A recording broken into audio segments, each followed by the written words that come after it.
आप सभी का इलेक्ट्रॉनिक स्टडी चैनल में स्वागत है। तो आज हम आपके लिए चैप्टर लेकर आए हैं साधारण ब्याज। तो साधारण ब्याज का जो फॉर्मूला होता है आपका वो होता है मूलधन गुणे दर गुणे समय बटे 100। साधारण ब्याज को हम इंग्लिश में बोलते हैं सिंपल इंटरेस्ट। इसको शॉर्ट में हम लिखते हैं SI। मूलधन को आप P लिखते हैं और दर को आप R लिखते हैं रेट, और T से आप टाइम को डिनोट करते हैं और बटे 100 हो जाएगा। तो आपका SI इक्वल टू हो जाएगा PRT अपॉन 100। इसके बाद जैसे हम इस टॉपिक को आपको क्वेश्चंस के ही अकॉर्डिंग समझाएंगे। तो जैसे बात करें यहाँ पहले क्वेश्चन की, तो पहला क्वेश्चन है आपका कि 500 रुपये की धनराशि 10% वार्षिक साधारण ब्याज की दर पर 3 वर्ष के लिए उधार दी गई, उसका साधारण ब्याज ज्ञात कीजिए। तो हमको यहाँ पर जो है P दिया हुआ है 500 रुपये और ये दर दी हुई है आपको 10% वार्षिक। उसके बाद यहाँ समय हमको दिया हुआ है 3 वर्ष के लिए। तो हम इसमें SI हमको ज्ञात करना है, तो हम लिखेंगे SI इक्वल टू आपका होता है मूलधन गुणे दर गुणे समय बटे 100। यहाँ लिखेंगे SI इक्वल टू हो जाएगा आपका PRT अपॉन 100। तो यहाँ से वैल्यू रखेंगे तो P इक्वल टू आपका 500 दिया है, तो यहाँ लिखेंगे हम 500। फिर यहाँ R की वैल्यू दी हुई है 10%, तो यहाँ लिखेंगे 10 गुणे यहाँ वर्ष दिया है आपको 3 वर्ष, मतलब ये टाइम दिया हुआ है आपको, तो यहाँ हो जाएगा गुणे 3। डबल जीरो से डबल जीरो कैंसिल आउट होंगे, 5 से 10 का मल्टीप्लाई करेंगे तो आपका हो जाएगा 50, और 50 को 3 से मल्टीप्लाई करेंगे तो आपका हो जाएगा 150। तो इस क्वेश्चन का आंसर आपका जो है 150 रुपये आ जाएगा। मतलब 500 रुपये की धनराशि को अगर हम 10% वार्षिक साधारण ब्याज की दर से 3 वर्ष के लिए उधार देते हैं तो उसका साधारण ब्याज आपका जो होगा 150 रुपये हो जाएगा। इसके बाद बात करते हैं नेक्स्ट क्वेश्चन की। तो नेक्स्ट क्वेश्चन है आपका कि वह धनराशि ज्ञात कीजिए जिस पर 7% वार्षिक ब्याज की दर से साधारण ब्याज 280 रुपये है, जो 4 वर्ष की अवधि के लिए उधार दी गई है। तो यहाँ पर हमसे P की वैल्यू पूछा है। वह धनराशि मतलब हमको धनराशि ही ज्ञात करनी है, और हमको यहाँ पर दर दी गई है 7% वार्षिक, और जो आपका साधारण ब्याज दिया हुआ, इसमें साधारण ब्याज मतलब कि SI की वैल्यू हमको दी गई है 280 रुपये, और वर्ष यहाँ मतलब कि T इक्वल टू आपको दिया हुआ है 4 वर्ष। मतलब यहाँ पर हमको समय भी दिया है, दर भी दिया है और साधारण ब्याज भी दिया है, तो हमको यहाँ पर धनराशि ज्ञात करनी है। तो हम वही फॉर्मूला अपनाएंगे SI equal to PRT upon 100। मतलब साधारण ब्याज बराबर मूलधन गुणे दर गुणे समय बटे 100। यहाँ से हम सबकी जो जो हमको वैल्यू दी हुई है वो वैल्यू रखेंगे। तो यहाँ पर हम वैल्यू रखेंगे तो SI मतलब कि साधारण ब्याज आपका यहाँ 280 रुपये है, तो हमने लिख लिया 280 बराबर P इक्वल टू आपको ज्ञात करना है, तो हमने P को वैसे ही P लिख लिया। उसके बाद यहाँ दर हमको 7% दी हुई है, तो हमने लिखा 7 गुणे T इक्वल टू आपका 4 वर्ष दिया हुआ है, तो हमने यहाँ T की जगह पर 4 लिखा। इसके बाद देखेंगे तो ये कैंसिल आउट होगा, 7 चौक 28 होता है, तो ये 40 हो जाएगा आपका, और 40 हो जाएगा तो 4 से काटेंगे तो 10 हो जाएगा, ये 4 इधर से कैंसिल आउट हो जाएगा। तो यहाँ बचेगा आपका 10 और गुणे आपका हो जाएगा 100। तो जब 100 को 10 से मल्टीप्लाई करेंगे तो आपका आ जाएगा 1000। तो मतलब कि जो आपकी मूल धन था इसमें इस क्वेश्चन में आपका, वो आपका था 1000 रुपये। इसके बाद बात करेंगे नेक्स्ट क्वेश्चन की। तो नेक्स्ट क्वेश्चन है आपका कोई धन साधारण ब्याज की वार्षिक दर से 5 वर्ष में अपने का 3/2 गुना हो जाता है, तो ब्याज की वार्षिक दर ज्ञात कीजिए। तो यहाँ पर हमको दिया हुआ है कि कोई धन है जो कि साधारण ब्याज की वार्षिक दर से 5 वर्ष में अपने का 3/2 गुना हो जाता है। मूलधन है जैसे कोई, उसका जब 3/2 गुना हो जाएगा तो मतलब वो आगे चल के मिश्र धन बन जाएगा। तो मतलब हमको यहाँ पर दिया हुआ है कि मिश्र धन बराबर मूलधन गुणे 3/2। अपने का की कहा है, मतलब मूलधन अपने का 3/2 गुना हो जाएगा, हो जाता है। तो आगे की बात की जा रही है, तो मतलब मूलधन में अगर हम कुछ भी ऐड करेंगे या कुछ करेंगे तो वो आपका मिश्र धन बन जाएगा। तो यहाँ से हम लिखेंगे मिश्र धन बराबर मूलधन गुणे 3/2। फिर इस मूलधन को यहाँ अपॉन में लाएंगे इधर, तो ये हो जाएगा आपका मिश्र धन बटे मूलधन बराबर 3/2। तो अगर मेरे पास 3 मिश्र धन है और 2 मूलधन है, तो यहाँ पर आप देखेंगे तो 1 का डिफरेंस हो रहा है, मतलब 1 जो यहाँ से निकल के आएगा वो आपका हो जाएगा ब्याज। फिर हम यहाँ ब्याज 1 वर्ष में जो आपका ब्याज होता है वो आपका साधारण ब्याज हम लगाएंगे। यहाँ फॉर्मूला साधारण ब्याज बराबर आपको हो जाएगा PRT अपॉन 100, मतलब कि मूलधन गुणे दर गुणे समय बटे 100।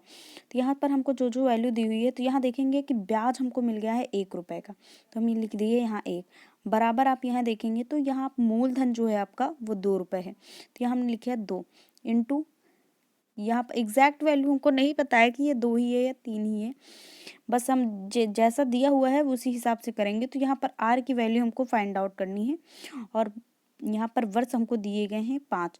हाँ, 5 वर्ष में ये दिया हुआ है, तो यहाँ हमने लिख लिया 5। फिर उसको ये मल्टीप्लाई करेंगे, 2 से 5 को मल्टीप्लाई करेंगे तो ये आपका हो जाएगा 10, तो हमने लिख दिया 10R/100। फिर एक जीरो से एक जीरो आपका यहाँ से कैंसिल आउट हो जाएगा, तो यहाँ R= आपका आ जाएगा 10%। तो यहाँ पर जो दर आपकी निकल के आई है वो 10% की निकल के आई है। अगर इस फॉर्मूला को हम इस क्वेश्चन को हम अगर फॉर्मूले बेस्ड से समझे, तो यहाँ पर एक क्वेश्चन इसका फॉर्मूला होता है कि ब्याज की दर निकालने का आपका फॉर्मूला होता है। अगर जो हमसे ये दिया हो कि अपने का 3/2 या 1/4 या 1 कितने भी गुना में दिया हो, तो यहाँ हम फॉर्मूला अप्लाई करते हैं कि A-B/100/B टाइम, जो कि आपका टाइम दिया हो। तो हम यहाँ पर अप्लाई करेंगे, तो यहाँ हमसे बोला था कि 3/2 गुना हो जाता है, तो यहाँ हम A को मानेंगे 3 को A मानेंगे और 2 को मानेंगे B। तो यहाँ पर आपका हो जाएगा 3 - 2 × 100/2। B की वैल्यू यहाँ पर 2 है और A की वैल्यू यहाँ पर 3 हमने मानी है। तो यहाँ वैल्यू रखेंगे तो B × समय में हो जाएगा 2 × 5। समय हमको 5 वर्ष दिया है, तो हमने 2 × 5 लिख लिया। 3 में 2 जाएगा, आपका 1 बचेगा। 1 को 100 से मल्टीप्लाई करेंगे तो आपका 100 आ जाएगा। 100/2 पंचे 10 हो जाएगा। 10 से 10 कैंसिल आउट हो जाएगा, तो जो ब्याज की दर आपकी आएगी वो 10% की आएगी। चाहे हम इससे सॉल्व करें चाहे इससे, आई थिंक ये बेटर है आपके लिए, क्योंकि आपको इसमें फॉर्मूला नहीं याद करना पड़ रहा है। एक ही फॉर्मूला है ये आपका, SI= आपका PRT/100, तो बस वही आपका यूजफुल है। बाकी आपको फॉर्मूला ज़्यादा याद करने की ज़रूरत नहीं है। अगर आपको ये फॉर्मूला आपको ज़्यादा इजी लग रहा है, तो आप इससे भी ये क्वेश्चन सॉल्व कर सकते हैं। इसके बाद बात करते हैं नेक्स्ट क्वेश्चन की। तो नेक्स्ट क्वेश्चन है आपका कि कोई धन साधारण ब्याज पर उधार दिया गया, 3 वर्ष में उसका साधारण ब्याज मूलधन का 3/5 हो गया। ब्याज की वार्षिक दर ज्ञात कीजिए। तो हमको ये वैसा ही क्वेश्चन है, बस वहाँ पर हमको मिश्र धन दिया हुआ था, यहाँ हमको ब्याज दिया हुआ। तो हम लिखेंगे जो ब्याज है आपका, ब्याज जो है वो आपका मूलधन का 3/5 हो जाता है। तो हम लिखेंगे ब्याज= मूलधन × 3/5। तो इसको मूलधन को हम यहाँ अपॉन में लाएंगे, तो ये हो जाएगा आपका ब्याज बटे मूलधन = 3/5। तो यहाँ से ब्याज हमको 3 रुपया दिया है और मूलधन आपको 5 दिया है, तो हम उसी फॉर्मूले में लगाएंगे कि SI= आपका PRT/100। तो यहाँ पर हम वैल्यू रखेंगे, तो यहाँ पर आप देखेंगे तो ब्याज हमको 3 रुपया दिया है, तो हमने इधर लिख दिया राइट साइड पे ब्याज 3। P की वैल्यू हमको यहाँ पर 5 दी हुई है और हमको R ज्ञात करना, तो हमने R को R ही लिख दिया और यहाँ समय दिया हुआ है 3 वर्ष में।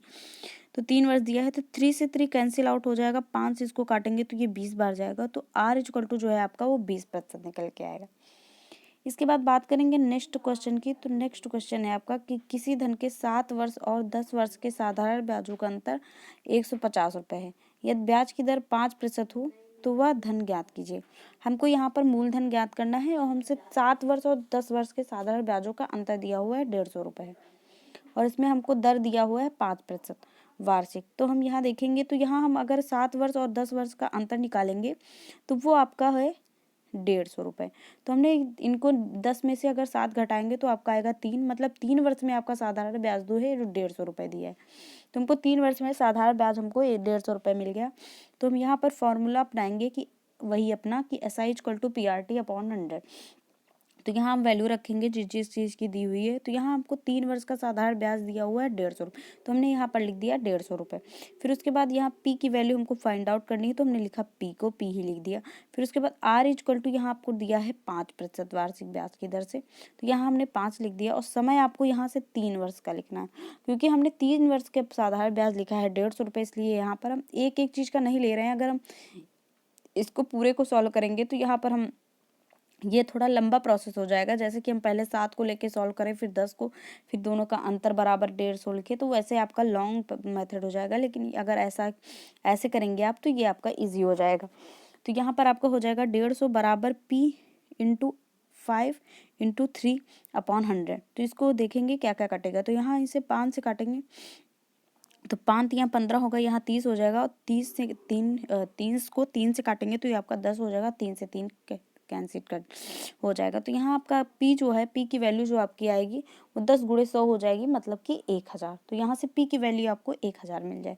इसके बाद बात करेंगे नेक्स्ट क्वेश्चन की। तो नेक्स्ट क्वेश्चन है आपका कि कोई धन साधारण ब्याज की दर पर 3 वर्ष में 575 रुपये तथा 5 वर्ष में 625 रुपये हो जाता। तुमको यहाँ पर ब्याज की दर ज्ञात करनी है। साधारण ब्याज की दर पर 3 वर्ष में 575 और 5 वर्ष में 625 हो जाता है। तो हम यहाँ से वैल्यू निकालेंगे। तो इसमें पहले आप लिखेंगे कि जो 3 वर्ष का मिश्र धन है आपका वो 575 है और 5 वर्ष का मिश्र धन 625 है।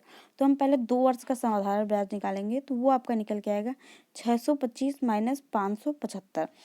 ये आपने ऐसे किया 5 वर्ष में 3 वर्ष का घटा दिया, तो ये आपका 2 वर्ष का साधारण ब्याज निकल के आया कि 50 रुपये। तो 2 वर्ष का साधारण ब्याज अगर 50 रुपये है तो 1 वर्ष का निकालेंगे तो 1 वर्ष का आपका हो जाएगा 25 रुपये। फिर हम 3 वर्ष का निकालेंगे तो आपका हो जाएगा 25 गुणे 3 मतलब कि 75 रुपये। तो अगर हम मूलधन निकालेंगे, 3 वर्ष का हमको साधारण ब्याज दिया है 75 रुपये और हमको मिश्र धन यहाँ पर ऊपर देखेंगे तो 3 वर्ष का मिश्र धन दिया है आपको 575 रुपये। तो अगर ब्याज जो है आपका वो 75 रुपये है और मिश्र धन आपका 575 रुपये है, तो यहाँ से मूलधन निकाल सकते हैं। मूलधन आपका यहाँ से निकल के आएगा कि मिश्र धन माइनस ब्याज। मूलधन तो आपका होता है वो मिश्र धन माइनस ब्याज होता है।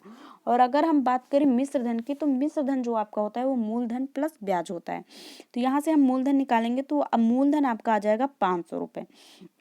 575 में हम 75 घटा देंगे तो आपका मूलधन आ जाएगा 500 रुपये। उसके बाद हमको यहाँ पर दर निकालनी है, तो हम वही अब फॉर्मूला अपनाएंगे कि SI इक्वल टू मतलब साधारण ब्याज इक्वल टू मूलधन गुणे दर गुणे समय बटे 100। तो यहाँ पर हम लगाएंगे। तो यहाँ पर हमको साधारण ब्याज आपका दिया हुआ है 75 रुपये, तो ये आपका होगा 75 बराबर पी इक्वल टू हमने यहाँ से वैल्यू फाउंड आउट की है पी की, तो वो आपकी हो गई 500 गुणे आर। और यहाँ से हमने 3 वर्ष का निकाला था। यहाँ 3 वर्ष का देखिए आप, यहाँ हमने हर चीज़ जो है 3 वर्ष की निकाली है। तो यहाँ पर हम समय लिखेंगे 3 वर्ष तो बटे 100। तो यहाँ से काटेंगे इसको तो ये 00 से 00 कट जाएगा। और यहाँ से इसको काटेंगे 5 से, तो 5 से ये कटेगा 15 बार। फिर उसके बाद 3 से काटेंगे तो ये 5 हो जाएगा। तो जो R इक्वल टू आपका आएगा वो 5% आएगा। आई थिंक आपको ये सारे क्वेश्चन समझ में आए होंगे। आगे भी एक क्लास हम इसकी करा देंगे क्योंकि कुछ टॉपिक हैं जो रह गए हैं साधारण ब्याज के। Okay, thank you.